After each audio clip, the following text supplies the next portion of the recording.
Hi everyone, I'm Dr. Rezaian, and today we're diving into a rare but important condition, adult-onset Still's disease, or AOSD. This is a systemic, autoinflammatory disorder that usually affects adults under 40. It presents with a classic triad, high spiking fevers, joint pain, and a faint salmon-colored rash that comes and goes with the fever. Additional symptoms can include sore throat, profound fatigue, lymphadenopathy, and in some cases, pericarditis or pleuritis. Unlike autoimmune diseases, AOSD is driven by a cytokine storm, particularly involving interleukin-1, interleukin-6, and interleukin-18. This reflects hyperactivation of the innate immune system, leading to widespread inflammation. In severe cases, this can escalate to Macrophage Activation Syndrome, or MAS, a potentially fatal complication. Diagnosis relies on Yamaguchi's criteria. You need 5 total criteria, with at least 2 being major. Major criteria include daily fevers over 39 degrees Celsius, arthralgia or arthritis lasting more than 2 weeks, the typical salmon pink rash, and leukocytosis with neutrophil predominance. Minor criteria include sore throat, lymphadenopathy, hepatosplenomegaly, abnormal liver function tests, and negative ANA and RF. Before diagnosing AOSD, it's critical to rule out infections, malignancies like lymphoma, and other rheumatologic diseases such as lupus or rheumatoid arthritis. Laboratory clues are central to diagnosis and monitoring. Ferritin is often massively elevated, frequently above 1,000 and sometimes over 10,000. C-reactive protein and erythrocyte sedimentation rate are usually elevated. Liver enzymes such as AST and ALT may be increased. ANA and rheumatoid factor are usually negative. A high neutrophil count is common, and if available, serum interleukin-18 can support the diagnosis. Imaging studies may show synovitis, pleural or pericardial effusions, or hepatosplenomegaly. Treatment depends on disease severity. For mild cases, non-steroidal anti-inflammatory drugs like naproxen or ibuprofen may be sufficient. Moderate to severe disease requires corticosteroids. Prednisone at 0.5 to 1 mg per kilogram per day is typical.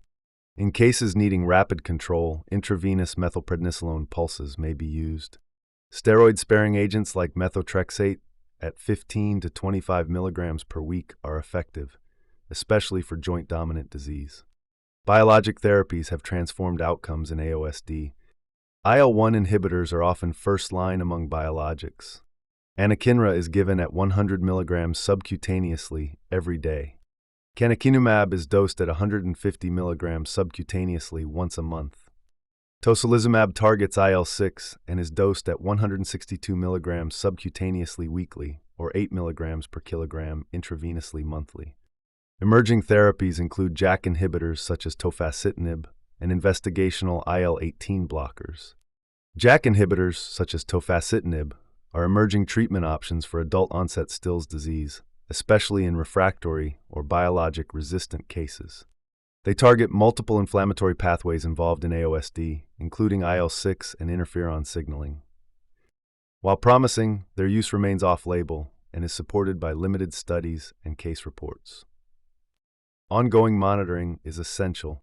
Patients should be evaluated every 1 to 3 months with labs including a complete blood count, CRP, ESR, ferritin, and liver function tests. Monitor for medication side effects, especially hepatotoxicity with methotrexate. Remain alert for signs of macrophage activation syndrome. These include persistent fever, cytopenias, very high ferritin, elevated D-dimer, and hypertriglyceridemia. Prognosis in AOSD is variable. About 1/3 of patients go into remission after a single episode. Another third have a relapsing remitting pattern. The final third develop chronic arthritis, which can be erosive and disabling. Complications like MAS increase mortality risk, but early diagnosis and appropriate therapy improve outcomes significantly. To summarize, think of AOSD in adults with unexplained fevers, transient rash, and joint pain. Look for hyperferritinemia as a diagnostic clue. Consider IL-1 inhibitors early in the treatment course. Stay vigilant for signs of MAS, and collaborate with a multidisciplinary team for optimal care. Thanks for watching. Please like, subscribe, and share this video with your colleagues or classmates. And if you want a deep dive into macrophage activation syndrome, check out our next video.